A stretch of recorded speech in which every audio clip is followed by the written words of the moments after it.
நானே கடுப்புல வந்துக்கிறேன். இதுக்கு வேற வேலை இல்ல. ஆட்டோக்காரன் 200 பேசிட்டு 400 ரூபாய் கேக்குறான். இதுவும் பகுல் கொள்ளையா இருக்க இது. அச்சோ, இன்னும் தண்ணி எடுத்து வர இவ ஒத்தி வீட்டுக்குள்ள வந்தாலுமே இது ராமாயணம் தான் படி கிடக்கும். எதுக்கு அத்தை இப்படி புலம்பிக்கிட்டே இருக்கிற? எப்ப பாரு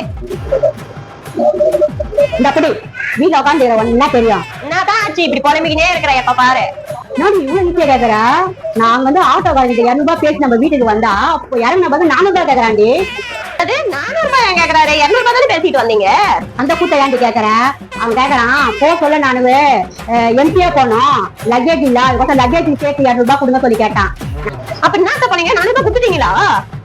நானாவது 4 ரூபாய் கொடுத்தாவது. நான் என்ன தெரியுமா பண்ணேன்?